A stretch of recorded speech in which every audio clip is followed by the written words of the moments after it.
Bismillahirrahmanirrahim. Assalamualaikum warahmatullahi wabarakatuh. Alhamdulillahirabbil alamin.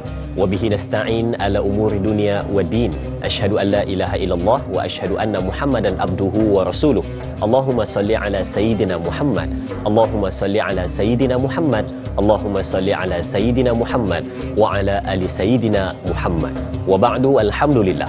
Pertama dan selamanya, ayo sama-sama kita panjatkan rasa syukur pada Allah Subhanahu wa taala kerana setiap hari, setiap saat, setiap masa diberikan nikmat kesempatan untuk menghidupkan hari lagi pada hari ini. Mudah-mudahan pertemuan kita bersama Tanyalah Ustaz biar tahu jangan keliru mendapat kebaikan di sisi Allah Subhanahu wa taala. Berpagi-pagi sudah pun bangun untuk mencari sesuatu kebaikan di sisi Allah Subhanahu wa taala, mengerjakan ketaatan dan juga melaksanakan apa yang telah kita rancang untuk kehidupan kita. Semoga semuanya baik-baik belaka. Terima kasih diucapkan kepada semua penonton keluarga besar Tanyalah Ustaz biar tahu jangan keliru yang tidak putus-putus terus setia bersama dengan kita menanti setiap hari untuk perbincangan dan hari ini perbincangan berkenaan dengan fiqh, yakni fiqh kepimpinan. Bagaimana kupasan dan perbincangan? Sebentar lagi kita akan bersama dengan bintang ilmuwan yang kita bawakan khas kepada penonton-penonton semua yang kita bawakan untuk menjawab, merungkai dan memberikan pencerahan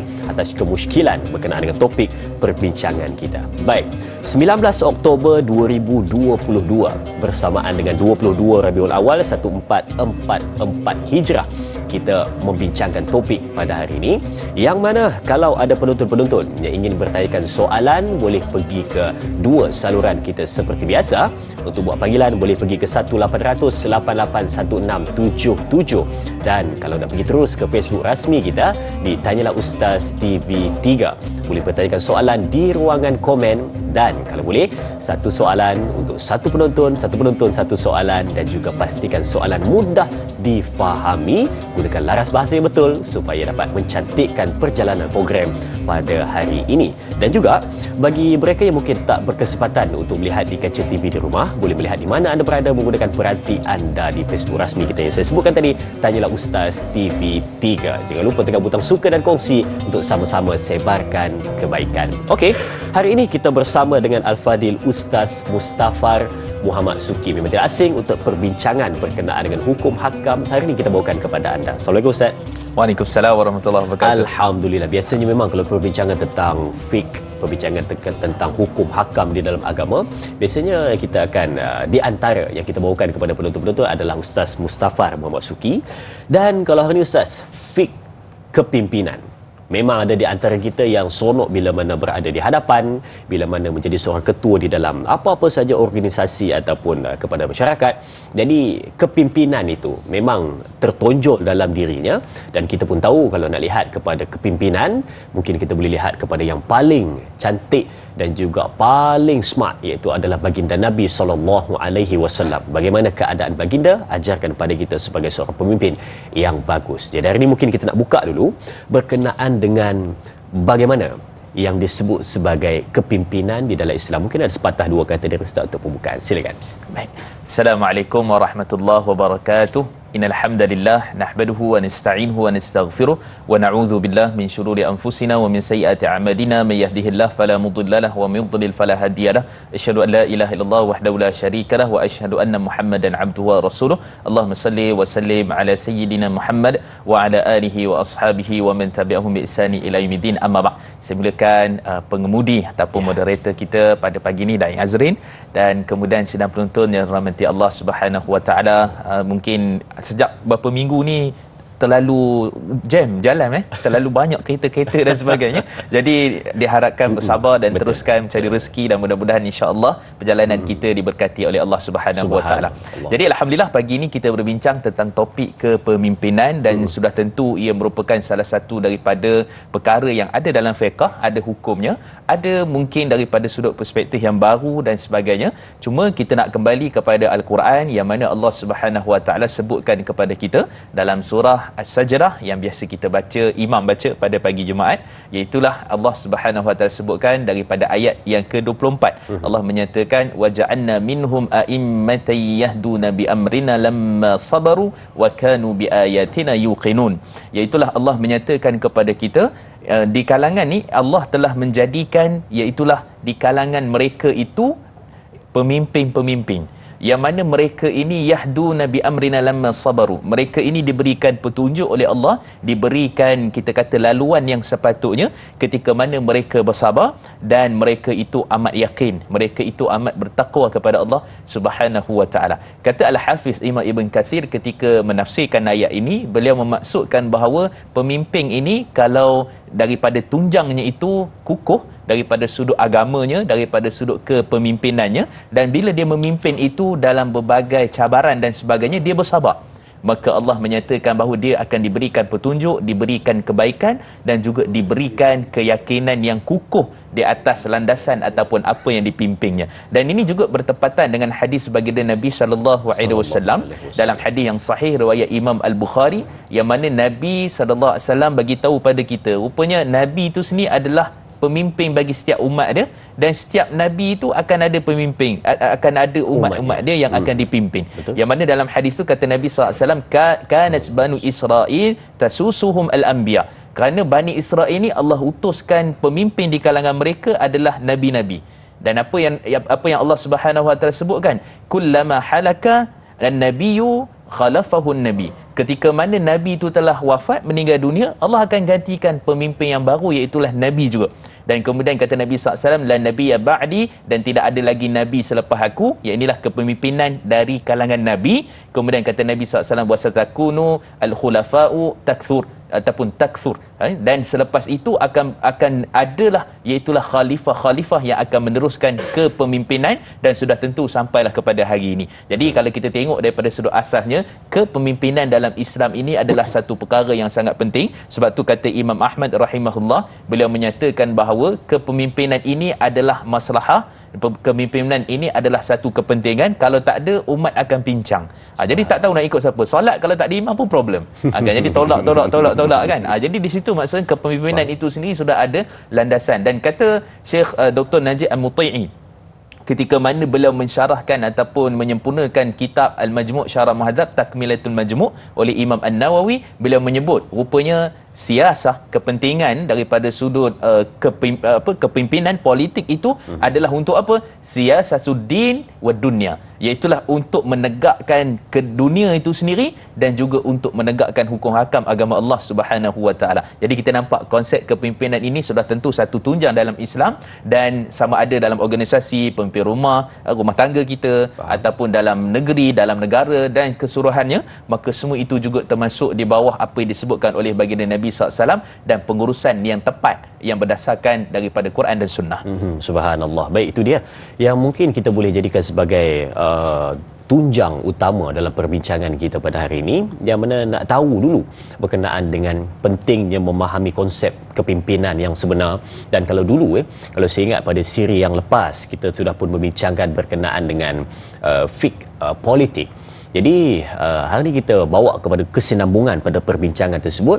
Mungkin kita nak jelaskan lagi berkenaan dengan di dalam politik itu adanya seorang pemimpin. Jadi bagaimana menjadi pemimpin yang benar-benar mengikut apa yang dibawa oleh baginda Nabi SAW, seperti mana seorang yang sudah pun faham dan juga mengerti apa yang perlu ada pada seorang pemimpin. Hari ini kita akan bincangkan. Baik, jom kita akan ambil soalan pertama di Facebook dari sahabat kita, Hana Wan Chi. Ayuh kita lihat soalannya. Katanya, Assalamualaikum. Soalan saya ada dua di sini.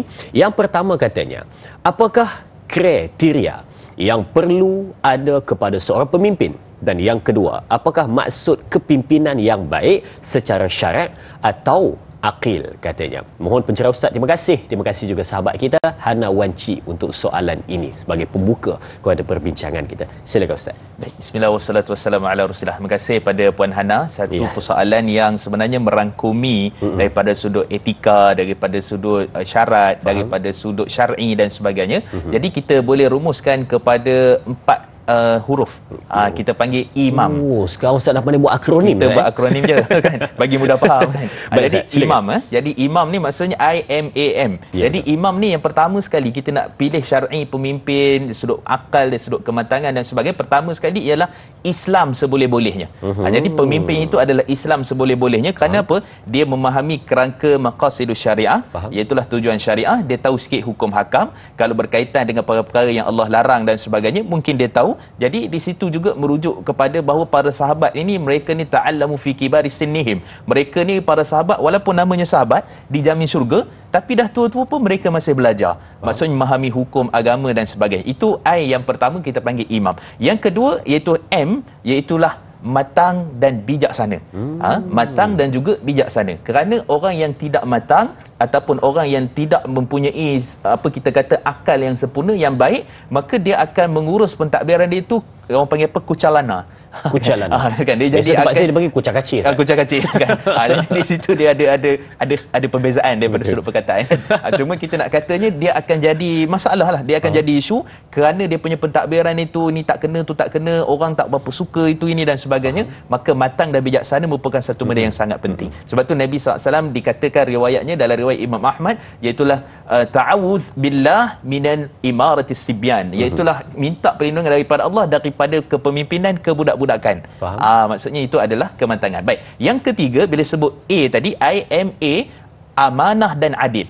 Okey, jadi amanah dan adil ni adalah satu sifat yang Allah sebut dalam surah Qasas pada ayat 26, inna khairan man istajarta qawiyul amin. Sungguhnya mereka yang kamu nak lantik jadi pemimpin pekerja adalah qawiyul amin, amanah.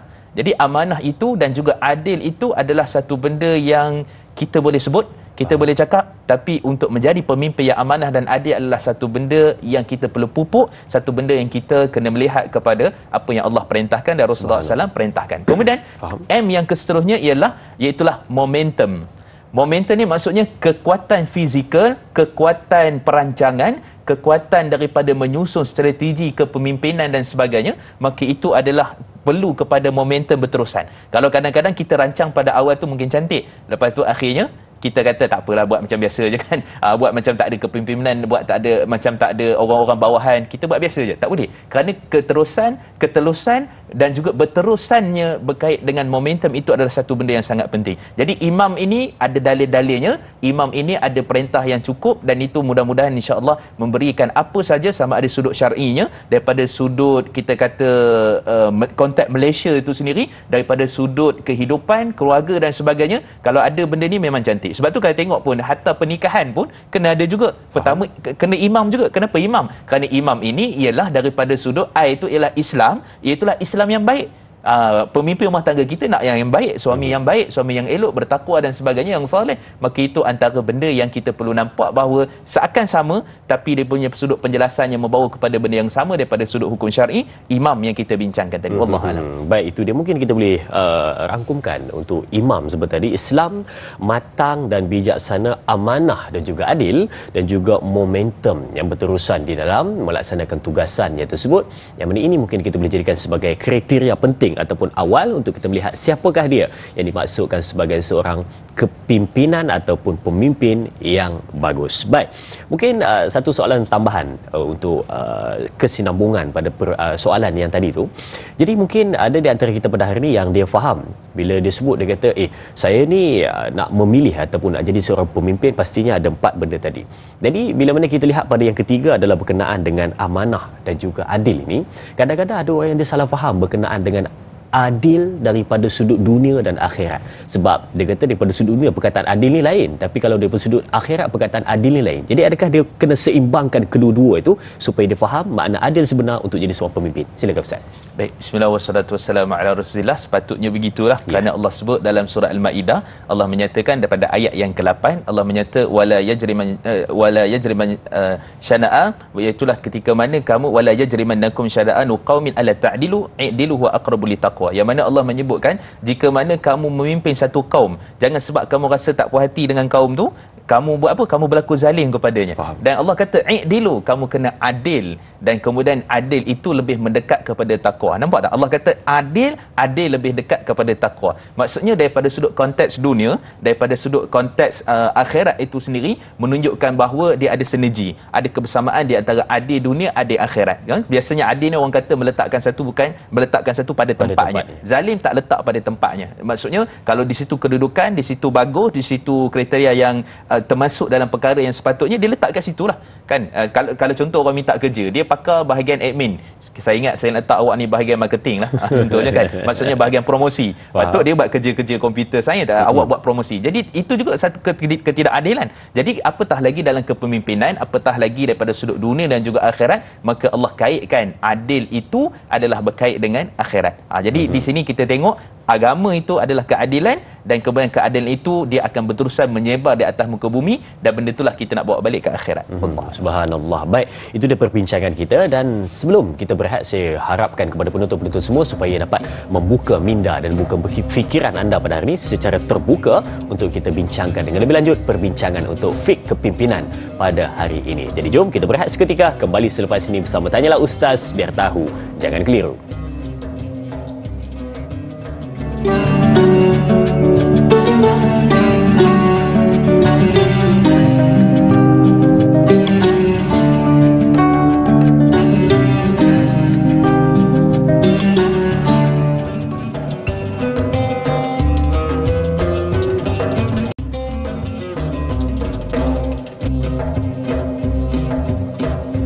Baik, terima kasih dan terima kasih diucapkan kepada semua penonton yang terus setia bersama dengan kita untuk perbincangan berkenaan dengan fik kepimpinan. Satu topik yang dianggap rasa macam ini tak ada kena-mengena dengan aku pun, dia kata. Tapi sebenarnya patut semua orang tahu, kerana semua di antara kita adalah pemimpin. Kalau bukan kepada manusia, mungkin kepada diri kita sendiri. Jadi kita pun kena tahu bagaimana aku nak memimpin diri aku jadi lebih baik, supaya aku tidak melakukan perkara-perkara kemaksiatan, dosa dan mengundang murka Allah Subhanahu wa taala. Baik, kita nak ambil soalan seterusnya dari Siti Nurbayah, juga di Facebook. Katanya, mari kita lihat. Assalamualaikum. Ada dua soalan. Yang pertama, adakah terdapat perbezaan di dalam Islam di antara cara kepimpinan sebagai ketua lelaki dan perempuan di dalam sesuatu kumpulan atau organisasi? Dan soalan yang kedua, apakah kelebihan kuasa kepimpinan itu diletakkan di bahu orang lelaki? Mohon pencerahan Ustaz. Terima kasih. Terima kasih juga kepada sahabat kita Puan Siti Nurbayah untuk soalan yang diajukan. Silakan Ustaz. Bismillah wassalatu wassalamu ala Rasulillah. Terima kasih pada Puan Siti. Persoalan berkenaan dengan, betul juga, kepimpinan antara lelaki dengan perempuan, dia sama ada tanpa pemerintahan negara ataupun organisasi dan sebagainya, kan, daripada sudut itu. Maka kita nak tengok, pertama sekali Allah Subhanahu wa taala sebutkan dalam Al-Quran, Allah menyatakan kepada kita daripada surah An-Nur pada ayat yang ke-34. Allah menyatakan ar-rijalu qawwamuna 'alan nisa bima faddalallahu ba'dhum 'ala ba'd.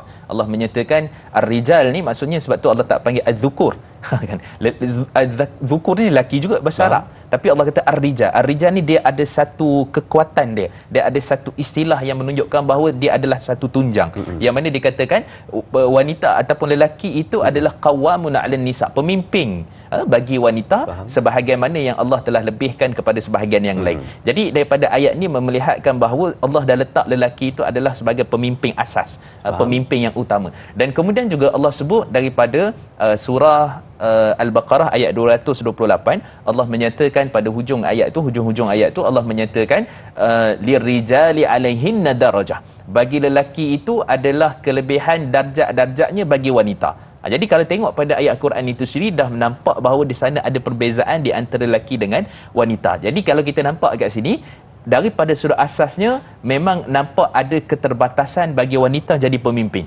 Tapi bukan bermakna tak boleh menjadi pemimpin. Boleh jadi pemimpin, tapi ada keterbatasan, dan ini dipanggil sebagai wilayatul ammah. Wilayatul ammah ni maksudnya kepemimpinan yang tertinggi, besar, puncak pemimpin negara, maka yang itu wajib lelaki. Tapi kalau mana setakat kita kata pemimpin masyarakat yang bawahan ataupun pemimpin dalam organisasi, yang itu tidak ada masalah. Bahkan kadang-kadang wanita lebih cekap dalam sebahagian keputusan, maka agama kita tidak melarang daripada sudut itu. Cuma Allah lebihkan sebahagian pada lelaki ini, dan sebab tu soalan yang kedua tadi bila sebut apa kelebihan, kriteria dan sebagainya. Pertama sekali Al-Imam Qurtubi rahimahullah ketika menafsirkan ayat 228 daripada surah Al-Baqarah tadi, beliau menyatakan bahawa sebenarnya ialah lelaki ini daripada sudut fizikal, angkat barang tak angkat barang macam-macam lagi kan. Kemudian yang kedua daripada sudut akal dia, daripada sudut bagaimana menjadikan satu keputusan itu berada di landasan yang sepatutnya. Dan kemudian yang ketiga daripada sudut kriteria dia ialah bagaimana pengurusan itu kebiasaannya adalah daripada kalangan lelaki, termasuklah Nabi-Nabi. Sebab tu tidak ada Nabi di kalangan wanita, kerana di sudut dakwah, sudut menyampaikan dan sebagainya. Maka kita kata tidak ada perbezaan secara ketara daripada sudut pemerintahan lelaki dengan perempuan. Cuma dia kena jaga ada beberapa perkara. Isu auratnya, kan, isu auratnya. Kemudian isu apa? Isu khalwah. Khalwah ni maksudnya adalah kadang-kadang itu berdua-duaan, pemandu ke dan sebagainya. Maka benda-benda itu kena perhatikan betul-betul daripada sudut perkara-perkara yang seperti itu. Kemudian yang ketiga daripada sudut bila dia bermusafir dan sebagainya, maka benda itu ada sikit berbeza dengan lelaki. Lelaki tak ada masalah, dia seorang-seorang boleh pergi Kelantan, tak ada masalah kan, pergi Kedah tak ada masalah kan? Jadi sebab tu para nabi antaranya kenapa lelaki itu adalah disebabkan itu. Cuma tidak menjadikan hak batasan kepemimpinan terutama dalam organisasi dan sebagainya cuma lelaki. Boleh jadi wanita, tapi ada batasan-batasan seperti mana yang saya sebutkan secara ringkas tadi daripada sudut syarak. Itulah kaedah dia. Baik, satu soalan tambahan untuk sambung soalan tadi tu, yang mana mungkin ada situasi pada hari ini yang mana ada di antara kita yang dia selalu sebut, dia kata tak boleh awak ni jadi pemimpin. Memanglah awak ada ketokohan, awak ada ilmu, tapi tak boleh sebab awak adalah seorang perempuan. Jadi adakah benar kalau dia menolak ketokohan seseorang itu adalah hanya sekadar dia seorang wanita? Ustaz, mungkin komen Ustaz sedikit, silakan. Ataupun kalau nak tolak, cara baiknya macam mana? Okey, pertama sekali kalau kita lihat daripada sudut asasnya agama kita ada keterbukaan bagi wanita untuk sebagai pemimpin. Dan sebab tu Nabi SAW sebut dalam riwayat Imam Al-Bukhari daripada Abdullah bin Umar, kata Nabi SAW, iaitulah wa mar'atun ra'iyah ala baitih, iaitulah wanita ini dia adalah pemimpin bagi rumahnya, harta suaminya dan sebagainya. Maka daripada sini memperlihatkan bahawa memang ada kedudukan. Kalau ada ketokohan, apatah lagi dalam bentuk organisasi syarikat yang besar, maka pada waktu itu ketokohan itu tidak boleh kita tolak sewenang-wenangnya. Maka kita boleh bagi ruang dan peluang daripada situ. Dan kemudian ada setengah-setengah syarikat ni dia kata, kan dia ada sebut male ataupun female. Kan kadang-kadang nak lantik tu kata saya perlukan lelaki saja. Mungkin daripada sudut asalnya kemaslahatan bagi dia. Kan sebab apa? Sebab mungkin dia kalau nak bekerja dengan perempuan agak sukar sikit, sudut aurat, sudut nak pergi musafir, obsession dan macam-macam lagi. Mungkin sebab tu dia letak lelaki, bukan sebab bias ataupun kita kata berat sebelah kepada jantina. Jadi di situ pun kadang-kadang ada kepentingan juga daripada sudut orang yang nak memilih kerja. Tu pertama. Yang kedua, daripada sudut ketokohan, kalau wanita kalau nak ditolak ataupun apa dan sebagainya, maka kita kena nyatakan sebab dan apa reason ataupun alasan yang sepatutnya. Kenapa awak ni? Kerana begini-begini, kerana begini-begini. Tapi bukan bermakna wanita tidak boleh untuk menjadi pemimpin yang dipanggil wilayatul khassah, iaitulah wilayah yang khusus, tempat yang khusus, keadaan yang khusus seperti organisasi dan sebagainya. Tapi pemimpin paling besar, maka itu memerlukan kepada lelaki. Itu konsep dia. Baik, itu jawapannya. Terima kasih diucapkan kepada Al-Fadhil Ustaz. Dan soalan seterusnya kita ambil juga di Facebook dari sahabat kita Izara Zulaika. Baik. Izara Zulaika, tapi tak apa, mungkin kita nak ambil Masrifah No Jama'in terlebih dahulu. Baik, mari kita lihat soalannya. Katanya Assalamualaikum. Juga dua soalan, hari ini semua soalan, bukan satu-satu, semua banyak-banyak soalan Ustaz. Hari ini memang panas perbincangan kita. Assalamualaikum, katanya, apakah yang dimaksudkan dengan kepimpinan melalui teladan? Dan bagaimanakah konsep kepimpinan melalui teladan yang perlu diterapkan di dalam keluarga, dalam sebuah organisasi dan juga di dalam masyarakat? Terima kasih diucapkan kepada sahabat kita Puan Masrifah No, dan saya serahkan kepada Al-Fadhil Ustaz. Silakan. Baik. Kepimpinan melalui teladan. Bismillah wassalatu wassalamu ala Rasulillah. Terima kasih pada Puan Masrifah. Okey, bila kita melihat kepada konsep yang dipanggil kepimpinan melalui tauladan ni, pertama sekali kita kata tauladan, ikon apa semua ni tidak lain tidak bukanlah Nabi SAW. Kita pun masih lagi dalam suasana Maulid Rasul kan. Jadi kita kata dalam surah Ahzab ayat 21 itu memang jelaslah Allah menyatakan laqad kana lakum fi rasulillahi uswatun hasanah.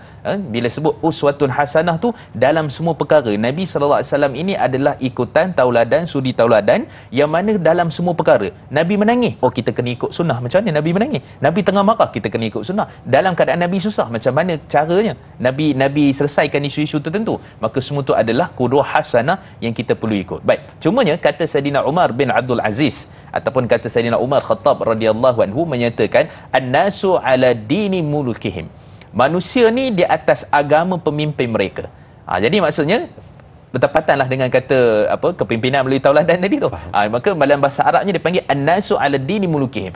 Manusia itu di atas agama pemimpin-pemimpinnya. Jadi kalau pemimpin ni jenis, kalau rumah tangga jenis tak semayang, jadi isteri pun tengok anak-anak pun tengok ayah suruh kata jangan isap rokok, dia pun cucur je kan. Jadi macam mana kepimpinan melalui tauladan itu? Jadi kalau kita kata di sini, kalau tauladan itu adalah satu perkara yang Sayyidina Umar tekankan tadi, maka memang betul manusia ini kalau kepimimpinannya pincang, maka pada waktu itu akan pincanglah daripada sudut mereka yang mengikutinya. Dan bertepatanlah apa yang disebutkan dalam sirah juga Sayyidina Umar bin Abdul Aziz, Sayyidina Umar bin Abdul Aziz ketika mana beliau ini dalam pemerintahan dia sehingga dalam keadaan kambing dengan serigala boleh duduk sekali. Punya aman punya amannya kan. Punya amannya kambing dengan serigala boleh duduk sekali. Kemudian bila ada seorang tanya kenapa boleh jadi sampai macam tu? Kerana kepemimpinan Umar bin Abdul Aziz. Nak menunjukkan betapa hebatnya beliau ketika mana memimpin, maka ada sifat tadi tu, dan beliau itu orang yang sangat kuat qiyamul pada malam itu. Pemimpin qiyamul pada waktu malam ni susah nak cari ni kan, ustaz pun belum tentu kan. Jadi kita nak kata ini antara perkara yang Allah Subhanahu Wa Taala jadikan. Kalau betul macam mana keadaan dia, maka pengikut-pengikut akan pergi kepada apa perkara yang sepatutnya di dalam agama kita yang kita perhatikan. Jadi memang betul, maksudnya kepimpinan ini memang melalui tauladan, sama ada dalam organisasi disebutkan tadi, sama ada mungkin peringkat sekolah, sama ada peringkat itu adalah universiti ataupun apa saja, maka semua itu akan melihat kepada kepemimpinan. Cuma tak bermakna bila kepemimpinan itu pincang, tiba-tiba orang yang mengikut tu mungkin terus ikut, tak semestinya juga. Tapi kita nak kata tunjang itu yang utama, pokoknya yang utama, atas tu yang utama, maka di situ akan membentuk orang yang di bawahan. Wallahu a'lam.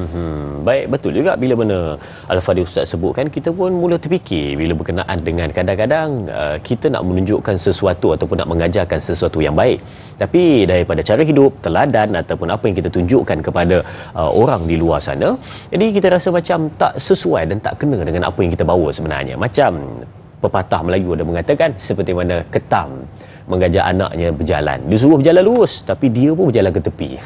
Kan? Baik, okey, mungkin itu yang cuba kita bawakan pada hari ini. Dan seterusnya kita juga nak ambil soalan dari sahabat kita, Tuan Muhammad Izzuddin. Baik, apakah soalannya? Assalamualaikum Ustaz Mustafa. Hukum melantik pemimpin adalah wajib di dalam Islam.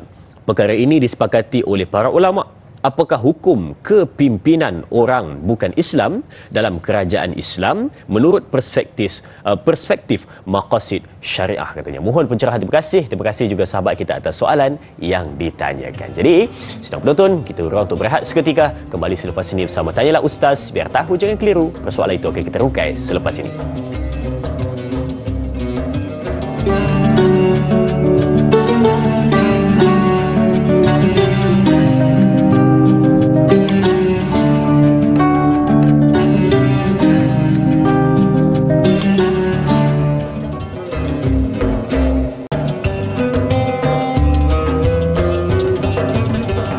Subhanallah, subhanallah, alhamdulillah. Seronok rasanya bila mana dapat bersua lagi dengan penonton-penonton yang berada, ya, anda yang berada di hadapan kaca TV ketika ini sedang menyaksikan Tanyalah Ustaz. Mungkin ya dalam keadaan sekarang ni tengah mencatat segala nota yang diberikan, apa-apa input ataupun intipati dalam perbincangan kita, biasanya dah tulis panjang lebar untuk ulang kaji pada masa hadapan. Saya pernah jumpa tau, ada satu orang peminat setia Tanyalah Ustaz biar tahu jangan keliru ni, dia ada satu buku khas.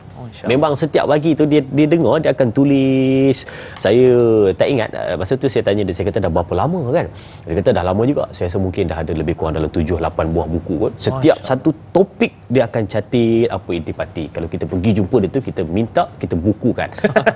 Baik, itu mungkin satu motivasi pada kita hari ini supaya kita mencatat segala apa yang telah kita dengar dalam perbincangan, dan juga tak kisah apa-apa saja kuliah ataupun majlis ilmu yang kita dengar. Baik, kita nak kembali kepada persoalan tadi ya, yang mana kata Tuan Muhammad Izzuddin. Saya bacakan kembali soalannya, boleh ya? Baik, katanya, Assalamualaikum. Hukum melantik pemimpin adalah wajib dalam Islam. Perkara ini disepakati oleh para ulama.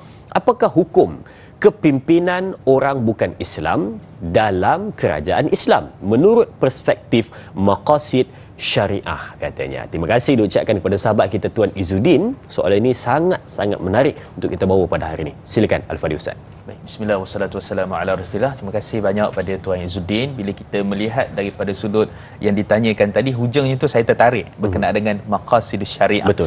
Kerana maqasid syariah ni tuntutan syarak ataupun tujuan syarak ini dia melihat kepada banyak perkara. Betul. Sebab tu hatta kalau contohnya suatu fatwa, sesuatu enactment yang nak dikeluarkan, banyak perkara yang perlu akan dilihat, termasuk dalam konteks negara kita ni konsepnya adalah majmuk, negara, warga negara yang bercampur dan juga semua diiktiraf sebagai warga negara. Jadi daripada sudut agama kita, kalau kita mengerti Allah Subhanahu Wa Taala sebut dalam Al-Quran, Allah menyatakan kepada kita, ya ayyuhallazina amanu la tattakhidhu al-kafirina awliya.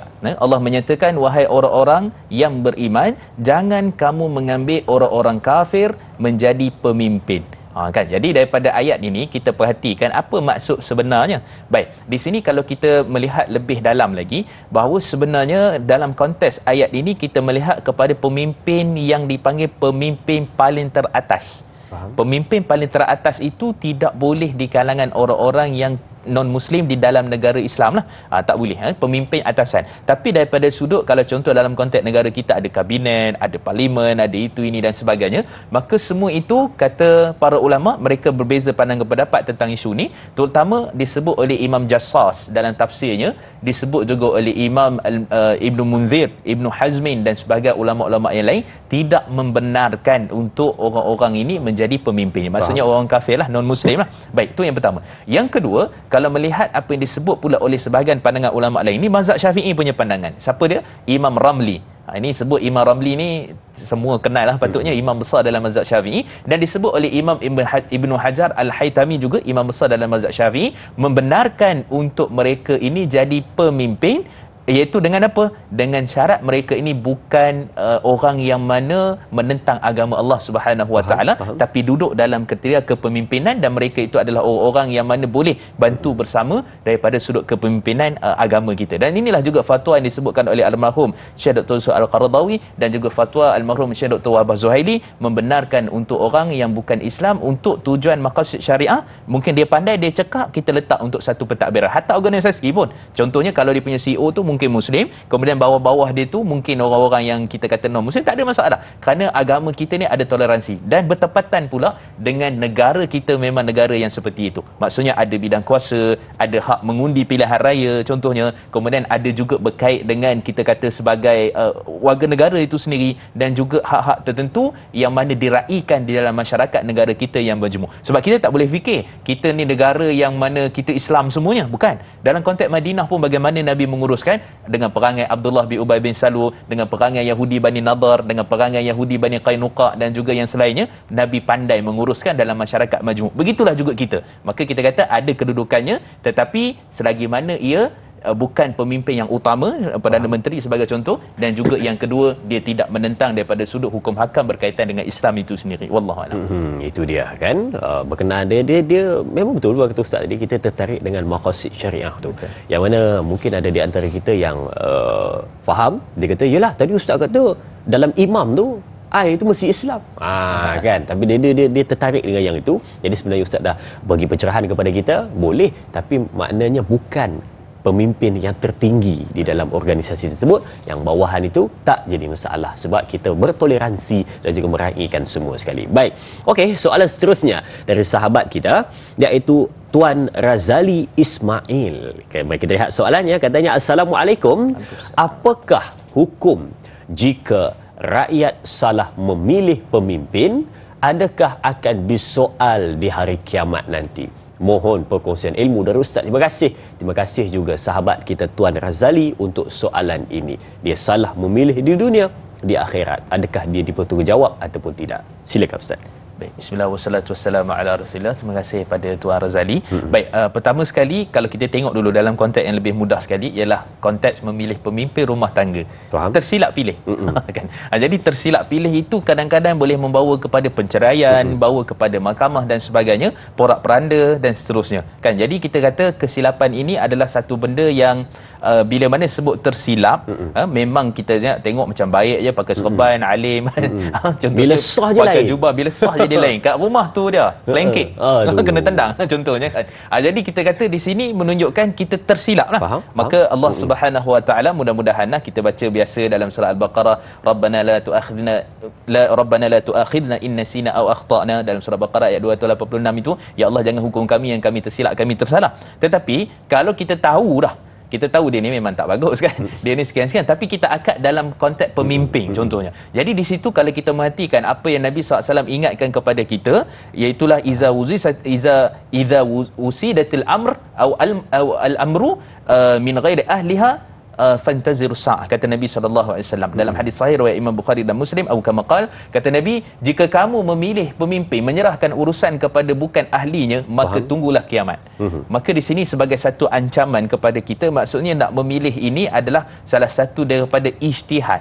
Ini kalau kita kata orang awam tak boleh berijtihad, jawapannya boleh ketika mana memilih pemimpin. Jadi dia nak tengok timbang tara apa semua, ni banjir, ni tak banjir contoh kan. Ini pemimpin tu, pemimpin ni, ini sekian-sekian, maka semua itu dia yang nilai, dia sendiri yang akan melihat kepada ketokohan, kepemimpinan, rekod dan sebagainya. Maka kita kata memilih biar cara yang betul. Termasuklah organisasi, termasuklah pemimpin rumah tangga nak jadi imam kita.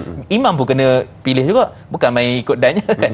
Jadi kadang-kadang itulah daripada sudut konsep bahawa agama kita memerlukan kepada istihad, kesungguhan kita dalam memilih. Jadi kalau ditanya tadi persoalan itu, maka kita kata dia melibatkan akhirat. Faham. Maka kita memilih yang betul, cara yang betul, kaedah yang betul, dan mudah-mudahan Allah bantu kita. Dan daripada sudut kepimpinan, mudah-mudahan Allah beri juga keberkatan dan juga kekuatan kepemimpinan yang sebenar. Wallahu a'lam. Subhanallah, kepemimpinan yang sebenar. Jadi sedang penonton, kita nak berehat seketika sebelum kita teruskan lagi perbincangan kita. Jadi masih lagi dalam sambutan suasana, sambutan Maulidur Rasul. Ayo sama-sama sambil kita berehat, kita berselawat ke atas junjungan besar Nabi Muhammad sallallahu alaihi wasallam. Berehat seketika, kembali selepas ini.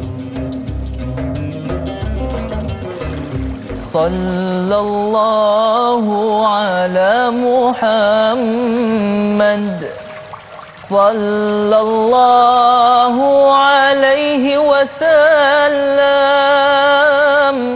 sallallahu ala Muhammad, sallallahu alaihi wasallam. Ya Nabi salam alaika, ya Rasul salam alaika, ya Habib salam alaika, salawatullah alaika. Sallallahu ala Muhammad, sallallahu alaihi wasallam, sallallahu ala Muhammad, sallallahu alaihi wasallam.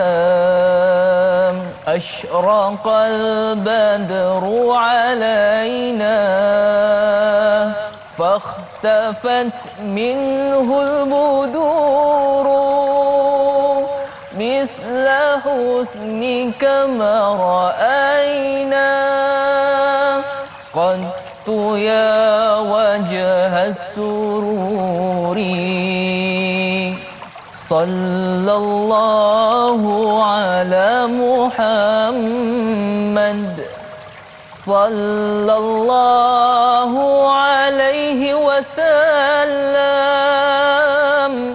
Sallallahu ala Muhammad.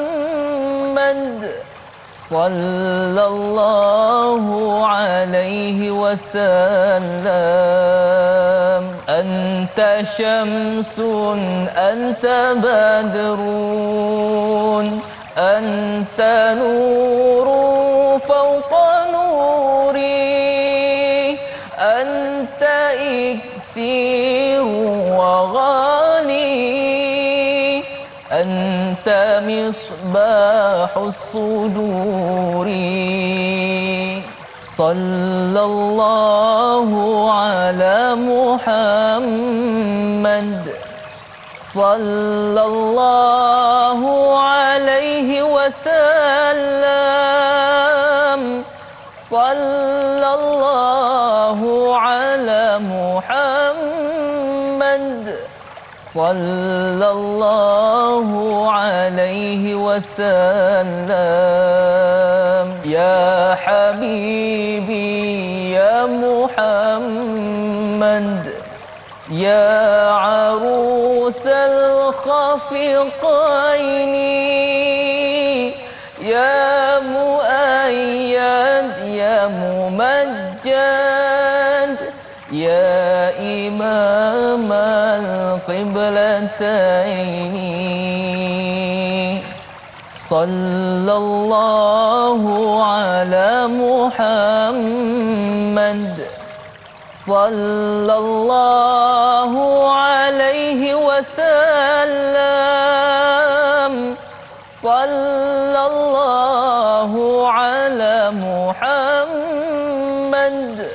Sallallahu alaihi wasallam.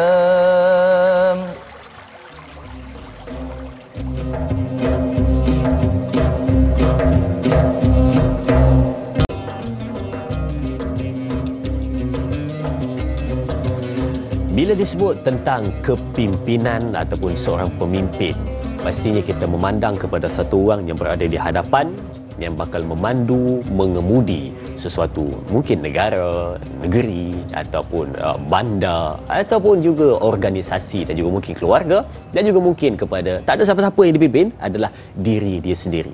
Jadi kalau kita tengok pemimpin ini sebenarnya sibuk kerjanya. Tapi kalau kita bayangkan bagaimana ya Nabi Sulaiman alaihissalam bukan sekadar berurusan dengan manusia, tetapi juga berurusan dengan makhluk-makhluk yang lain.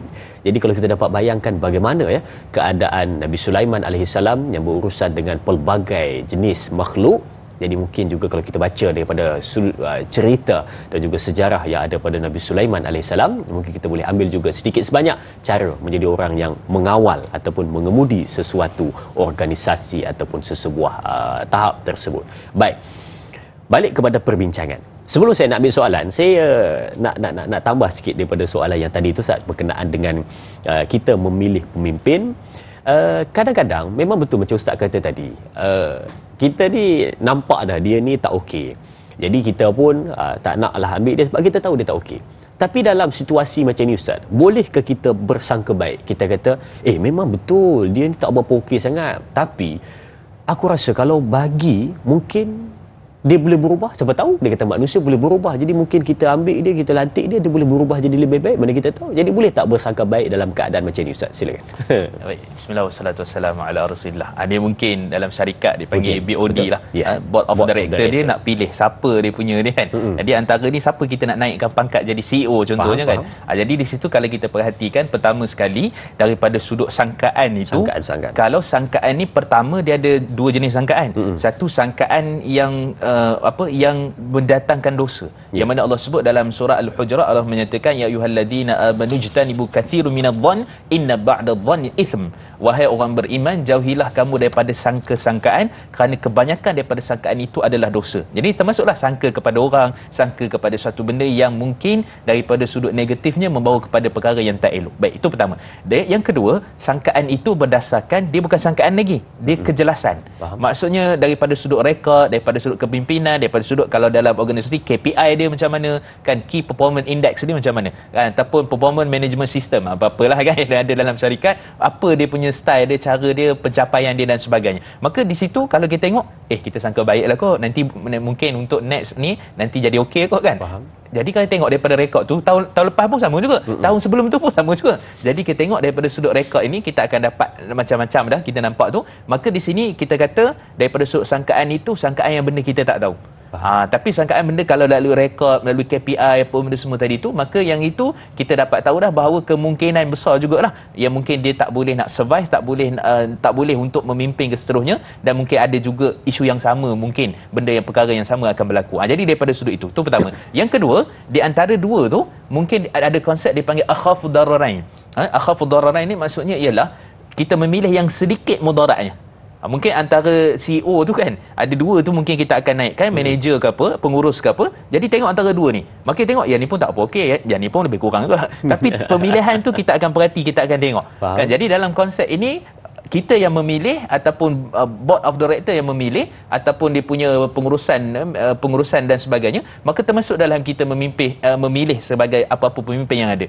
Contoh kita kata pemimpin negara ataupun pemimpin masyarakat, rakyat dan sebagainya, maka di situ ada konsep-konsep yang perlu perhatikan daripada sudut sangkaan itu juga, melihatkan kepada sangkaan yang sebenar. Tapi benda-benda kita tak nampak, maka yang tu kita tak boleh lah untuk tuduh, untuk apa, itu perkara yang agama kita tak benar, kan. Dan kemudian juga daripada sudut di antara dua perkara, maka kita kena buat putusan mana yang lebih terbaik daripada antara dua yang biasa-biasa, yang mungkin tak berapa baik, tapi memilih antara keduanya yang mana yang lebih cantik, lebih okey, lebih elok untuk kita jadikan sebagai pemimpin. Itulah konsep. Sama ada apa saja dalam kehidupan kita nak menjadi pilih pemimpin, kita kena tahu benda-benda seperti ini, dan bukan sekadar sangkaan kita akan berubah, sangkaan apa. Tengok rekod, tengok pemimpin, tengok apa yang berlaku, dan semua itu menjadikan kita yang matang dalam membuat pilihan, insya-Allah. Betul lah, memang disuruh pada kita untuk husnuzon, bersangka baik, tapi lihat pada keadaan. Ada benda kita boleh sangka baik dan ada benda kita perlu teliti betul-betul, lihat pada rekod, lihat pada sejarah-sejarah lampau supaya kita dapat tahu dan sangka baik itu sesuai pada tempatnya. Baik, kita nak ambil soalan dari sahabat kita Intan Zurina Abdul Razak. Katanya, Assalamualaikum. Mari kita lihat, ada dua soalan yang diajukan. Yang pertama, katanya, Ustaz, apakah pandangan Islam terhadap konsep pengurusan micro management, katanya, oleh pihak atasan di dalam sebuah syarikat? Dan yang kedua, apakah yang perlu seorang ketua jabatan lakukan untuk mengurangkan tanggapan pekerja bawahannya bahawa dia bukan seorang micro manager, tetapi pada masa yang sama memastikan segala kerja di jabatannya berjalan dengan lancar? Terima kasih sahabat kita Intan Zurin Abdul Razak untuk soalan ini. Dan saya rasa ini adalah situasi yang benar-benar berlaku, dan mungkin juga Puan Intan Zurina ini dia pernah melihat ataupun mengalami situasi ini. Silakan Al-Fadhil Ustaz. Bismillah wassalatu wassalamu ala Rasulillah. Terima kasih pada Puan Intan. Ini dalam konsep bisnes, dalam konsep pengurusan organisasi, dia ada dipanggil sebagai micro management. Maksudnya pengurusan secara teliti kepada staf. Jadi katalah contohnya Da'i Azrin adalah manager, pengurus, saya staff. Semua nak tengok tu nak pergi mana, buat kopi. Okey, 1 minit je. Semua dia nak pantau. Semua kerja besok kena sampai. Ni kalau kerja saya bagi hari ni, semalam dah letak atas meja saya siap. Contohnya kan. Jadi dia kontrol semua, serba-serbi, sampai kadang-kadang tu nak keluar punch card pun ketau nak balik tu kan. Tengok ni, kalau bos nampak ni kan, balik betul dah 5.45. Itu mesti makan tengah hari dalam office tu. Dalam office. Tak keluar tu. Kan. Isteri hantar. Kan. Jadi di sini maksudnya micro management ni ialah semua benda dia nak teliti. Dan betul, dari sudut asasnya agama kita suruh kita teliti, tapi ada perkara benda yang melibatkan ni tak bolehlah micro management yang seperti ini. Maksudnya pengurusan mikro seperti ini, contohnya apa, kita terlalu sampai kadang-kadang tu sampai staff stay back, balik lewat untuk siapkan kerja tu, sampai dia dah tak ada masa dengan family dia, kan, sehingga dia jadi stres, jadi apa. Maka agama kita tak benarkan seperti itu. Yang kedua, sehingga kita menzalimi dia. Contoh macam ni, katalah ada satu orang ni dia tak perform kerja dia, jadi kita nampak pula kita punya staff seorang lagi, dia bagus kerja dia, kita ambil kerja dia, kita letak dekat dia, Padahal sebenarnya dia yang tak siap kerja, dia yang tak perform. Patutnya kita nak hukum ke, nak apa ke, kena tindakan tata tertib ke apa benda semua yang tak perform tadi. Tapi kita pergi pindah dekat dia dan akhirnya dia menjadi satu, istilahnya jadi satu bala lah pula benda dia. Kena buat kerja, kena apa yang orang lain, istilahnya orang kata apa, buat tak elok lah kan. Kan, jadi akhirnya dia yang kena buat dan sebagainya. Jadi pengurusan seperti ini kadang-kadang hujung minggu awak satu Ahad ni kena masuk kerja tau. Jadi macam mana tu cerita dia? Jadi kita kata agama kita suruh kita teliti, tengok satu persatu, tapi bukan daripada sudut itu boleh menzalimi, boleh menjadikan, kalau contohnya kalau kerja berpersatuan ataupun kerja kita tu adalah berpengurusan, kita panggil secara tim ataupun secara berkumpulan, tiba-tiba tak boleh dengan sebab seperti ini. Kemudian juga mungkin menjauhkan jurang antara penjawat ataupun pekerja dengan pemimpin dia. Dia tahu kalau dia ni datang dah si botak ni contohnya kan, dia ni kalau datang ni mesti. Jadi semua orang akan rasa seperti itu. Cuma daripada sudut satu lagi yang cantik tadi, macam mana secara kita pemimpin nak tangani isu ni supaya orang tak nampak kita sebagai terlalu berkeras, terlalu apa dan sebagainya dalam pengurusan kita. Baik, yang pertama sekali ialah kalau pekerja tu adalah pekerja yang kita kata sebagai orang yang baru, maka sudah tentu dia ada dipanggil under probation lah. Maksudnya di bawah kita kata pemantauan dulu sebelum dia confirmation. Contoh 3 bulan ke 6 bulan ke dan sebagainya sebelum dijadikan sebagai staf yang kekal lah. Kan? Jadi di situ menunjukkan bahawa pemantauan itu mungkin sebab dia ada tiap-tiap hari kena hantar dia punya kerja, tiap-tiap minggu dia kena submit dia punya pengurus apa-apa yang dia buat dalam minggu tu dan sebagainya. Mungkin pemantauan seperti itu bagus untuk mendidik dia sebagai satu orang yang komitmen dalam kerja. Daripada sudut pandang yang lain. Tetapi kalau kita melihat kepada hanya kita nak bully dia sebagai pemimpin, sebagai pengurus, maka yang tu satu benda yang agama kita tidak benarkan. Cuma dari sudut asas kita kena sedarkan kepada mungkin kita punya staf bawahan bahawa kita kerja ni cari rezeki yang baik, yang halal, buat kerja sebaik mungkin dan kemudian ikut due date dia, bila masa sampai tempoh kena hantar, maka semua itu membawa kepada kebaikan mudah-mudahan. Dan jangan kita terlalu over sangat, terlalu sangat kontrol semua kan. Ni nak pergi tandas pun kena tanya, nak pergi apa kena tanya, awak nak pergi tandas kena tanya saya tahu contohnya kan. Kemudian awak nak keluar makan tengah hari pun kena tanya, itu terlalu teliti sangat. Jadi macam di sekolah dulu, jadi macam sekolah kan. Sekolah pun tak macam tu kan. Jadi di sini kita kata micro management ni kalau dari satu sudut bagus, tapi yang lain juga kena teliti, kena perhatikan betul-betul supaya kita tak menzalimi kita punya orang bawahan kita. Ni daripada sudut perspektif bisnes dia satu benda yang lain lah. Cuma kita kata pemimpin masih tidak lari daripada konsep yang perlu kita pelajari dan kita perhatikan daripada sudut itu. Wallahualam. Baik, terima kasih Ustaz. Untuk soalan seterusnya, kalau tadi kita ada sebut berkenaan dengan jadi pemimpin mestilah jangan menzalimi dan juga berlaku dalam keadaan yang baik-baik sahaja. Jadi saya nak buat satu situasi, contohnya dalam tadi syarikat ataupun organisasi. Dia kata, okey, bulan ni siapa yang buat kerja dalam keadaan baik, saya janji saya akan bagi bonus RM2,000. Bulan ni dia kata RM2,000 kan dia bagi. Jadi bila mana dia kata saya nak pilih 2 orang saja. Jadi bila mana dah dapat 2 orang yang baik ni, tapi ganjaran tadi dia tak bagi pun. Habuan tadi tak bagi pun. Sama juga mungkin dalam rumah tangga, seorang ayah menjanjikan sesuatu habuan kepada anak dia atas kecemerlangan ataupun atas kebaikan yang dilakukan. Tapi bila mana dah buat benda baik, maka dilupakan dan tidak ditunaikan pun apa habuan yang dijanjikan tersebut. Jadi mungkin saya nak tanya pada Ustaz, adakah boleh seperti itu? Hanya sekadar untuk menaikkan semangat, hanya untuk sekadar memberikan harapan tetapi tidak ditunaikan. Bagaimana Ustaz? Silakan. Baik, bismillah wassalatu wassalamu ala rasulillah. Yang ni dalam konsep kita panggil sebagai apa istilahnya, dicapati. Mungkin janji ke, mungkin apa lagi kan, janji ke, mungkin tawaran ke apa dan sebagainya. Maka dalam konsep organisasi macam rumah disebutkan tadi, maka kalau kita melihat dalam hadis riwayat Imam Ahmad ketika mana Nabi SAW sebutkan tentang seorang budak. Ni konteks kita sebagai seorang bapa lah. Betul. Kita kata apa? Contohnya kita kata ta'al ya ghulam, ta'al, kata seorang ni sahabat ni, dia kata wahai budak mari sini. Seolah-olah macam dia nak kata mari sini aku nak bagi kau sesuatu lah.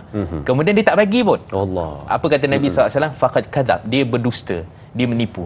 Kan? Jadi maksudnya di sini dalam konteks yang kita tengok pada hari ini, dia ada 2 keadaan. Pertama sekali, mungkin waktu tu bos tak mampu nak bagi. Waktu tu maksudnya saya akan bagi, cuma mungkin saya tak dapat nak janjikan dalam bulan ni lah. Saya pasti akan bagi. Mungkin bos tu tengah pusing rolling duit ke apa kan, tak cukup ke apa contohlah kan. Apa hadiah nak bagi ni pun tengah sibuk ke apa. Mungkin daripada sudut itu maka hukumnya harus. Sebab dia memang nak bagi, cuma mungkin kesempatan waktu tu. Ada kekangan. Ada kekangan. Maka yang tu tidak jadi. Tapi dia janji, tapi sengaja nak suruh, contoh macam ejen kadang-kadang dia nak buat supaya ramai orang beli barang-barang apa, dia janjilah kepada ejen-ejen tu. Jadi kalau kamu buat ni dapatlah bonus RM500, dapatlah sekian-sekian dan sebagainya. Maka semua itu kalau betul-betul dia buat cuma ada kekangan tadi, mungkin hukumnya haram. Tapi kalau sengaja dibuat, maka termasuk dalam hadis tadi. Dan termasuk dalam ciri-ciri yang mana Nabi SAW sebut dalam riwayat Imam Al-Bukhari daripada hadis Abdullah bin Umar, cerita tentang orang munafik, iaitu apa dia, bila mana dia berjanji, idza wa'ada akhlafa, bila mana dia berjanji dia menipu. Akan termasuk dalam apa konteks sekalipun ada keutamaan dan juga ada dia punya konsep yang kita perlu perhatikan. Jadi di situlah kan itu yang kita takuti sebenarnya kan, bila mana contoh seorang bapa ataupun seorang bos di mana-mana tempat, jadi bila mana menjanjikan sesuatu habuan, maka patut ditunaikan. Takut-takut termasuk dalam golongan tadi apa? Kazzab, dia seorang pendusta. Baik, sidang penonton, keluarga besar Tanyalah Ustaz, kita berakhir di sini dahulu di TV3, sambungan 30 minit di TV9. Teruskan menonton Tanyalah Ustaz, biar tahu jangan keliru, terus bersama dengan kita.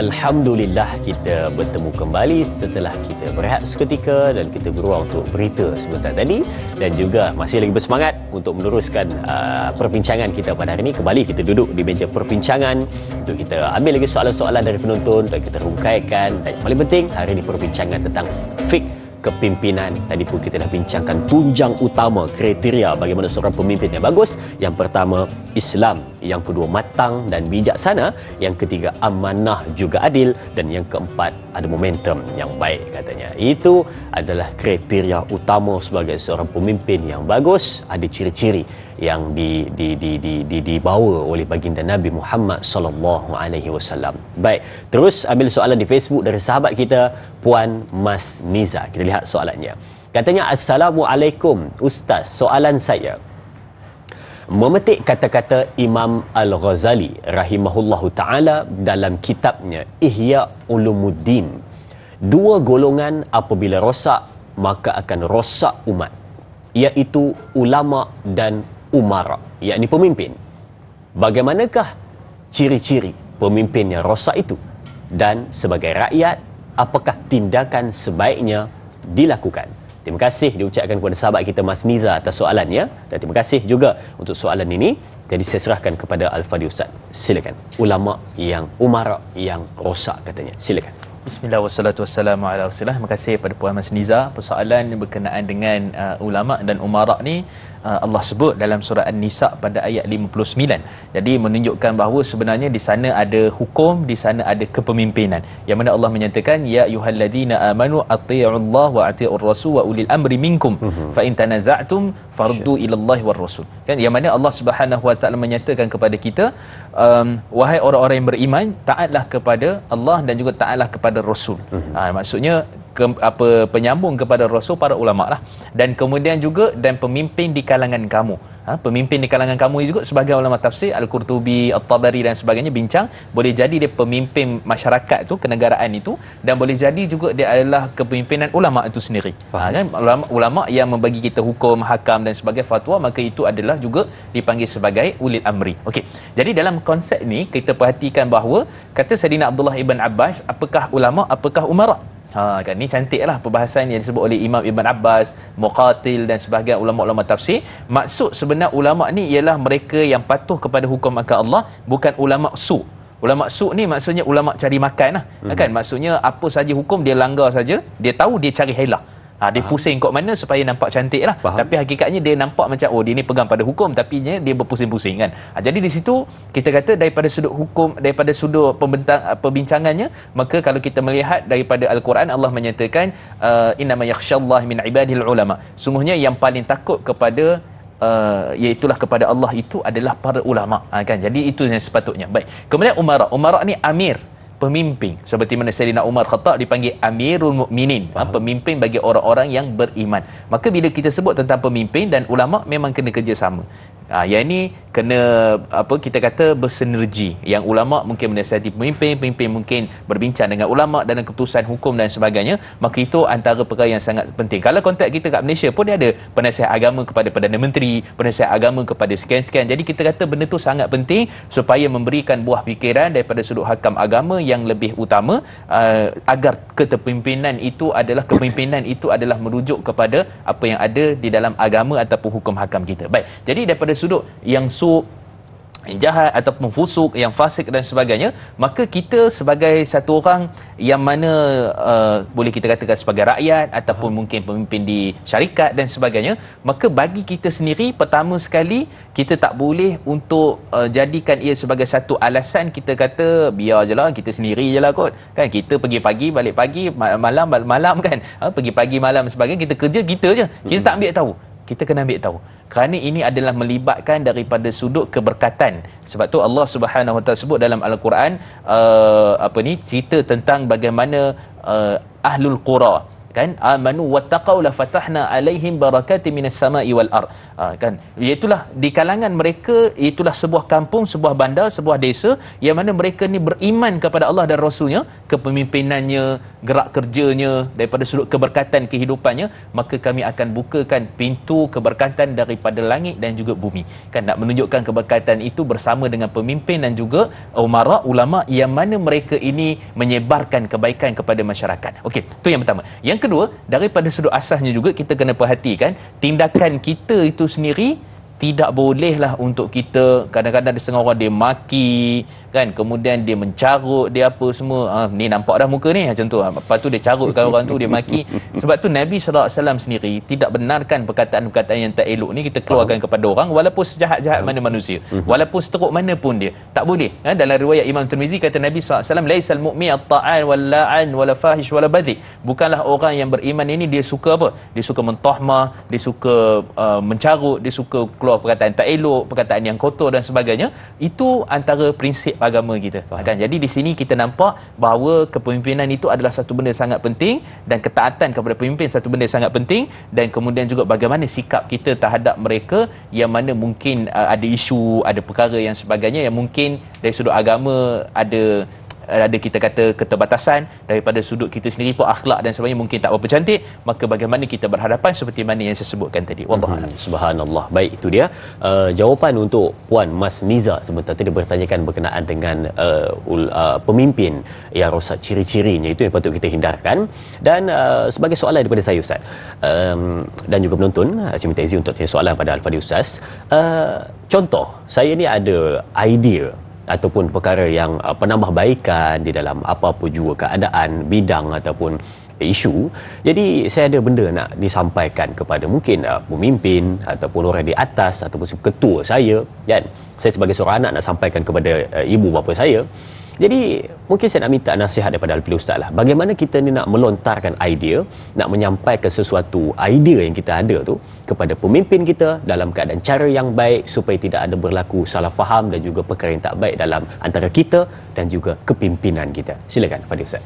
Baik, bismillah wassalatu wassalamu ala rasulillah. Terima kasih pada satu persoalan bagaimana melontarkan idea, kemudian memberi cadangan dan sebagainya, penambahbaikan. Maka di sini kalau kita merhatikan apa yang Nabi SAW sebutkan dalam hadis yang diriwayatkan oleh Imam Ahmad, hadis yang statusnya hasan ataupun boleh dijadikan sebagai hujah, iaitulah Nabi SAW menyatakan kepada kita, kita nak buat apa, iaitu pertama sekali ialah kita pegang tangan pemimpin tu. Soalan sekarang ni macam mana nak pegang, kan? Kemudian kita pegang, kemudian bisik kepada pemimpin itu, dan kemudian kata Nabi SAW, mafhumnya iaitulah kita, kalau dia itu berubah ataupun bawa kepada kebaikan, maka kebaikanlah untuk kita. Tapi kalau dia kekal dengan sifatnya setelah kita nasihati, maka yang itu terpulanglah, terserah kepada Allah Subhanahu Wa Taala bagaimana menguruskan pemimpin itu, kan. Jadi di sini menunjukkan bahawa ada caranya, maksudnya kita menasihati itu bagaimana. Cuma dalam konteks masa, dia ada apa kita kata, ada jenis dalam kehidupan kita ni, dia ada kerajaan dia juga, kerajaan netizen dipanggil. Yang ni tak bubar, yang ni tak bubar, parlimen apa ke dan sebagainya ataupun DUN ke apalah, apa yang berlaku pada hari ini, kita sedia maklum sebagai rakyat Malaysia, dia sendiri tak bubar, kan. Jadi bila tak bubar tu, maka dia pun akan kritik, dia akan apa sekian-sekian. Kadang-kadang tu kita pertama sekali kita kata, ramai orang di luar sana, saya sangat menghargai mereka menyampaikan dia punya cadangan, idea dan sebagainya, ataupun mungkin bahasa istilahnya kita guna kritikan ataupun apa kepada saluran yang betul. Dan kadang-kadang itu mungkin daripada sudut tindakan ataupun apa belum ada, mungkin belum sampai dan sebagainya, maka kadang-kadang mereka tak puas hati, mereka letak kat Facebook. Kemudian pakai berjemaah untuk mengkritik dan sebagainya kan. Jadi di sini kita kata pertama sekali saluran itu pertamanya kena betul. Kan ke mana tempatnya dulu, kalau perlu kepada jabatan-jabatan, kalau perlu kepada dia punya department, kalau kita kata sebagai apa syarikat, kalau kata contoh sekian-sekian kepada tempat sekian-sekian. Maka saluran itu dulu yang utama. Kemudian yang kedua, kalau kita kata dah tak boleh ataupun tak ada perubahan, kita serah kepada Allah. Yang penting tanggungjawab kita menegur pemerintah dengan cara yang betul, yang tepat. Maka bagaimana kehendak yang Nabi sebutkan tadi, itu dia punya konsep dia. Dan kemudian yang ketiga, kita bertawakallah kepada Allah. Kata Imam Ahmad, kalau aku ada satu doa yang mustajab kepada pemimpin, maka doa itu aku akan doakan kepada pemimpin, doa yang mustajab, kata Imam Ahmad. Maksudnya apa? Kebaikan, kemudian apa kita perubahan dan sebagainya. Maka kalau ada salah satu doa yang kita ada ni, kita doakan juga kepada pemimpin kita, supaya mudah-mudahan dengan doa itu, keberkatan itu menjadikan pemimpin kita lebih baik insya-Allah. Yang mana kita rasa tak puas hati. Itu maksud dia. Wallahualam. Itu dia cara untuk menegur, memberikan idea, melontarkan pendapat untuk penambahbaikan, bukan untuk sekadar untuk kita tetapi untuk semua orang, khususnya untuk apa yang di dalam kepimpinan. Baik, kita berehat seketika, kembali selepas ini bersama Tanyalah Ustaz, biar tahu, jangan keliru, jangan ke mana-mana.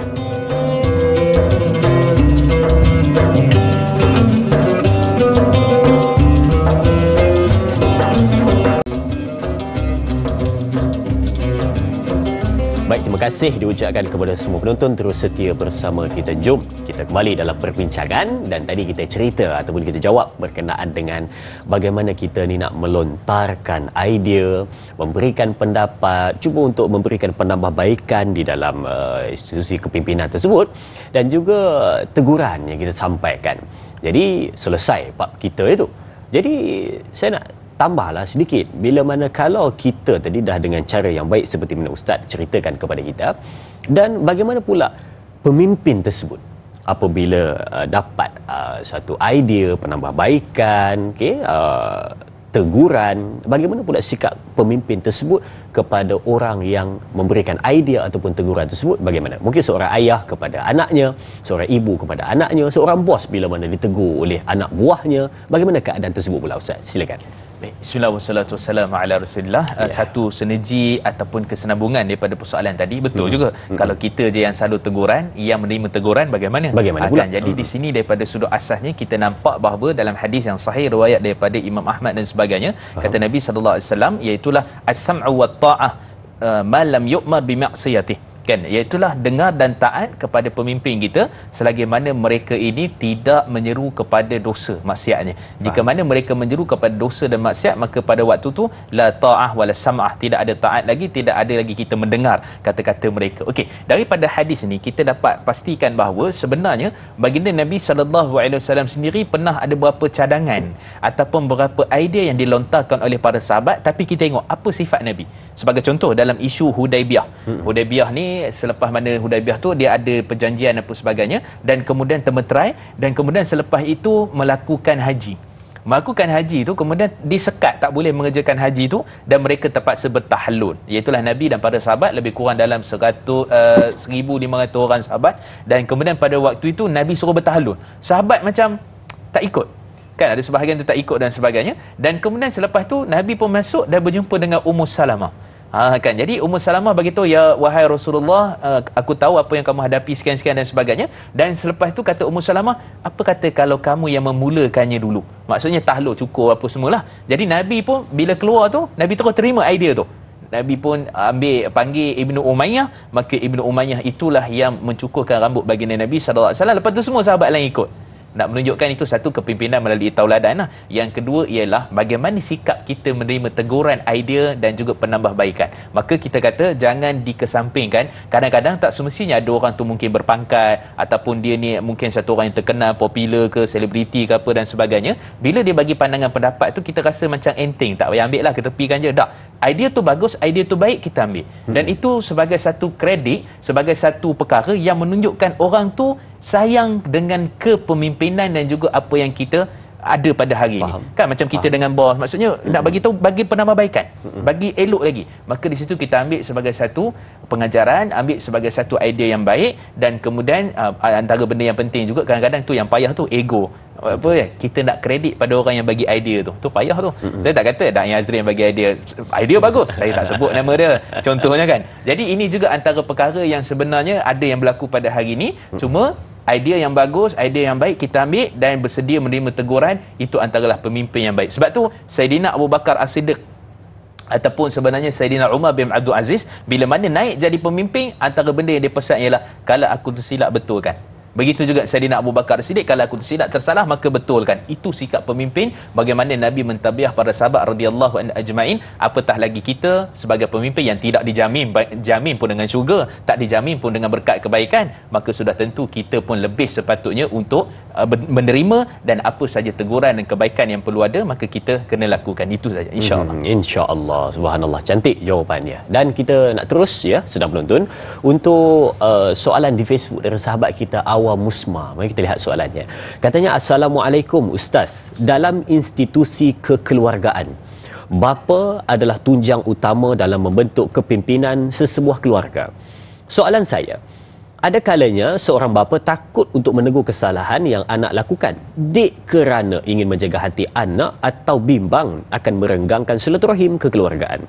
Apakah tindakan sewajarnya yang patut dilakukan oleh ahli keluarga yang lain dalam situasi ini? Mohon pencerahan Ustaz. Terima kasih. Terima kasih juga Awa Musma untuk soalan ini. Silakan Ustaz. Bapa takut tegur ahli keluarga. Silakan. Baik, bismillah wassalatu wassalamu ala Rasulillah. Sebagai seorang bapa, kita kena faham bahawa tanggungjawab paling besar, iaitulah Allah sebut dalam surah Tahrim pada ayat yang ke-6, Allah menyatakan, ya ayyuhallazina amanu qu anfusakum wa ahlikum nara. Wahai orang-orang beriman, peliharalah diri kamu dan ahli keluarga kamu, isteri dan anak-anak kamu daripada neraka Allah Subhanahu wa taala. Yang ada apa dekat neraka tu? Alaiha malaikatun ghiladun syidad la ya'sunallaha ma amaruhum wa yaf'aluna ma yu'marun. Ada malaikat yang keras dan kasar, yang bengis, yang mereka ini senantiasa menunggu perintah Allah, berterusan melakukannya, dan mereka juga tidak melakukan dosa-dosa dan maksiat berterusan tak pernah melakukannya. Dan itu antara janji Allah Subhanahu wa taala, jaga perintah Allah, jaga diri kamu dan juga ahli keluarga kamu daripada api neraka. Kata Saidina Abdullah ibn Abbas, maksudnya sifatkan mereka dengan takwa kepada Allah, apa keadaan sekalipun, kita nak tak nak kita kena tegur. Sebab tu kita kena ada, ini saya simpulkan, 3S. dalam keluarga kita kena ada 3S. Yang S pertama adalah syurga. Wujudkan syurga dalam rumah tangga kita. Maksudnya apa dia? Perintahnya, hukum hakamnya, solatnya, kalau tak tutup aurat, nasihatkan dengan cara yang baik, kalau sekian-sekian tak berapa betul, nasihatkan dan sebagainya. Itu S yang pertama yang kita perlu ada. Yang kedua S dia adalah sikap kita terhadap anak-anak. Sikap ni kadang-kadang dia boleh jadi kita terbawa-bawa yang dekat pejabat. Tadi Fras apa semua kan, yang marah apa, bonus tak dapat tadi tu, bonus tak dapat tadi tu lah, habuan tadi tak dapat tu, bos tak janjikan sepatutnya kan. Jadi balik dia marah kat anak dia. Jadi sikap kita tu, kemudian juga mungkin daripada sudut apa, sikap kita, cara kita nak menasihatkan anak-anak kita pun kena betul. Tak boleh kata kadang-kadang tu minta maaf, sebutlah bahasa tu, woi anak haram, macam anak dia pasal pula anak haram kan. Jadi kadang-kadang perkataan tu semua tu, itu semua menunjukkan kita sikap, adab kita bagaimana. Sebab tu Nabi SAW sebut dalam riwayat Imam Tirmizi, dalam hadis sahih, iaitulah ahsanukum li ahli, kan, sebaik-baik di kalangan kamu adalah yang paling terbaik di kalangan ahli keluarganya. Baik, kemudian yang ketiga, sensitivity. Kan kita kena tengok juga tu keadaan dia. Maksudnya isteri kita, anak-anak kita, bagaimana nak menasihat tu. Kalau kita keluarkan perkataan ni, tertentu mungkin menyebabkan dia terasa hati. Jadi sensitivity pun kena jaga. Bab kata orang tu dulu kata apa, kalau menarik rambut dalam tepung, rambut jangan putus, tepung jangan berselerak, jangan berterabur kan. Jadi itu kita kata konsepnya. Bukan bermaksud bila kita seorang bapa, kita sebagai ketua terus kita boleh bedal je, cakap je apa dan sebagainya. Maka kena ada 3S, wujudkan syurga, kemudian sikap yang baik, dan kemudian jaga sensitivity setiap yang ada dalam ahli keluarga kita, supaya teguran kita itu ada maknanya. Sebab betul, kadang-kadang teguran betul, tapi tak diterima kerana cara menegur. Jadi itu konsep yang perlu kita perbetulkan dalam rumah tangga kita. Mudah-mudahan Allah berikan keberkatan dalam semualah ahli keluarga kita, cara kita, kaedah kita. Yang penting jaga 3S tadi, insya-Allah. Betul, jaga 3S tadi, syurga, sikap dan juga sensitivity. Sebab ialah betul lah, macam situasi tadi ceritakan, bapa itu takut nak tegur anaknya sebab mungkin ialah takut anaknya kecil hati, lari pada rumah, dan mungkin juga kadang-kadang tu, minta maaf saya sebutlah, ada kadang-kadang yang ayahnya sudah pun tak bekerja, anaknya yang belanja apa semua kan, tiba-tiba takut nak tegur sebab takut anak dalam itu tak ada siapa pula nak menyara hidup ayahnya pula. Jadi mungkin situasi itu macam-macam kan. Jadi sebab itu kepimpinan melalui teladan seorang ayah itu juga sangat-sangat penting supaya anak itu dapat menjadi anak yang baik, dan teguran apa yang diberikan itu sampai kepada mereka yang nak ditegur. Baik, saya nak bacakan soalan dari sahabat kita di Facebook, Anna Karnina, dan mungkin kita boleh jadikan soalan ini sebagai penutup kepada perbincangan kita yang mana di akhir-akhir ini. Jadi kita nak bacakan. Katanya dari Anna Karnina, soalan saya, Assalamualaikum warahmatullahi wabarakatuh. Adakah sikap sebagai pemimpin ini perlu dipupuk sejak kecil untuk memegang tanggungjawab dengan tugas yang diamanahkan, contohnya dengan adik-beradik sebagai anak sulung dan tugas-tugas di sekolah, contohnya ketua kelas ataupun pengawas ataupun ketua pengawas. Gitu. Baik, terima kasih diucapkan kepada sahabat kita Anna Karnina untuk soalan ini. Dipupuk sejak kecil, saya serahkan kepada Al-Fadhil Ustaz. Silakan. Bismillah wassalatu wassalamu ala Rasulillah. Terima kasih kepada Puan Ana. Okey, sebenarnya memang agama kita menekankan seperti itu. Kalau kita melihatkan dalam contohnya dalam mazhab Imam Syafi'i disebut oleh Imam Nawawi, disebut oleh Imam Khatib Syarbini, boleh tak anak yang masih kecil tapi dia dah pandai baca Quran, dah pandai baca Fatihah, dia jadi imam kat kita? Dalam mazhab Syafi'i membenarkan jadi imam. Dia belum balik lagi. Mungkin kadang-kadang umur 10 tahun tapi Fatihah cantik kan. Ayat-ayat apa semua lazim cantik, dia hafal apa semua. Qul huwallah lah. Biasa qul huwallah, qul a'udzu birabbin nas. Okeylah tu kan. Ada satu lagi Ustaz, Inna A'taina kan. Jadi okeylah tu. Jadi mereka ni dah boleh jadi pemimpin, imam. Kalau tengok imam ni benda besar, jawatan besar. Kan, benda yang besar. Tapi kalau kita kata di sekolah tadi pengawas dan sebagainya, maka tidak jadi masalah. Begitu juga dalam isu bab muamalat, boleh tak budak-budak kecil berjual beli? Kan maksudnya kita kata kita wakilkan dia, biarlah dia pergi bayar ke apa ke dan sebagainya, bukanlah bayar bil elektrik ke apa kan, dia bayar tu contohnya dekat kaunter isi minyak ke, kita suruh dia pergi kan. Maksudnya latih dia tu mungkin berhadapan dengan orang, berhadapan dengan masyarakat dan sebagainya. Maka memang itu agama kita menitik beratkan. Sebab tu kalau tengok di kalangan para sahabat, contoh Abu Sa'id Al-Khudri, umur 14 tahun nak pergi perang lah. Umur 14 tahun kan. Kita 14 tahun ni baru tingkatan berapa? Kita 14 tahun selipar pun terkali kiri kanan. Tertukar lagi kiri kanan Okey, jadi nak katanya itulah bagaimana tarbiyahnya baginda Nabi SAW, Al-Fatih sebagai contoh kan dan sebagainya. Maka kita kata memang daripada kecil lagi kita dah kena latih, dan mudah-mudahan dengan sebab tu memberikan kedewasaan yang sebenar dan memimpin dengan cara yang betul. Wallahu a'lam. Subhanallah.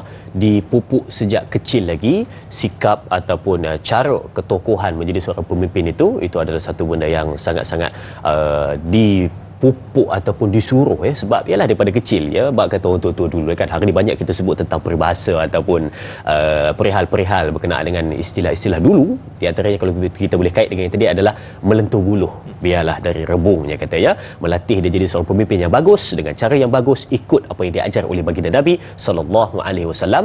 Biarlah daripada kecil, biarlah daripada dia di usianya remaja, supaya bila mana dah besar nanti ada sikap ketokohan yang sangat-sangat baik, ada Islam matang, bijaksana, amanah, adil dan juga momentum baik yang diteruskan. Jadi Al-Fadhil Ustaz, kata-kata akhir untuk penonton sebagai nasihat sedikit dan juga ditutup dengan doa. Silakan Ustaz. Bismillah wassalatu wassalamu ala Rasulillah. Pertama sekali minta maaf jika ada kesilapan dan kesalahan dalam penyampaian kita pada pagi ini, dan yang kedua kita perlu kehidupan kita tak lari pada kepemimpinan. Betul. Maka kepemimpinan yang baik, kepemimpinan yang telus, yang adil dan amanah merupakan satu perkara yang kita dambarkan, dan dengan sebab itu menjadi keberkatan dan juga memberikan kebaikan kepada kita dunia dan juga akhirat insya-Allah. Jadi mudah-mudahan kita doa supaya dapat keberkatan dan memberi kebaikan pada ilmu yang kita dapat dan memberikan jalan yang kebaik kepada hidayah yang Allah akan kurniakan kepada kita insya-Allah. A'udzubillahi minasyaitanirrajim. Bismillahirrahmanirrahim. Alhamdulillahirabbil alamin wassalatu wassalamu ala asyrafil anbiya'i wal mursalin wa ala alihi wa ashabihi ajma'in. Allahumma faqihna fid din wa 'alina ta'wi wahdina siratal mustaqim. Allahumma inna nas'aluka 'ilman nafi'a wa rizqan tayyiba wa 'amalan mutaqabbala. Rabbana atina fid dunya hasanah wa fil akhirati hasanah wa qina adzabannar.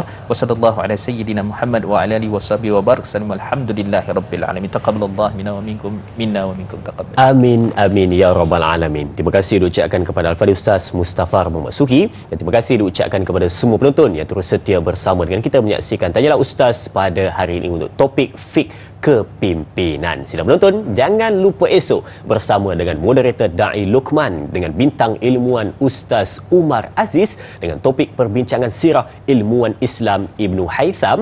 Jangan lupa esok 6.30 pagi di TV3, esok 20 Oktober 2022. Jadi kita tutup dengan tasbih kafarah dan suratul Asr. Subhanakallahumma wa bihamdika asyhadu an la ilaha illa anta wa astaghfiruka wa atubu ilaih. Bismillahirrahmanirrahim. Wal asri innal insana lafi khusri illa alladhina amanu wa amilus solihat wa tawasaw bil haqq wa tawasaw bis sabr. Sekian, berjumpa lagi. Terima kasih. Assalamualaikum warahmatullahi wabarakatuh. Alaihi wasallam. Sallallahu ala Muhammad. Sallallahu alaihi wasallam. Ya Nabi salam alaika. Ya Rasul salam alaika. Ya Habib salam alaika. Salawatullah alaika. Sallallahu ala Muhammad. Sallallahu alaihi wasallam. Sallallahu ala Muhammad. Sallallahu alaihi wasallam. Ashraqal badru alaina fakhhtafat minhul buduru misla husnika ma ra'ayna qattu ya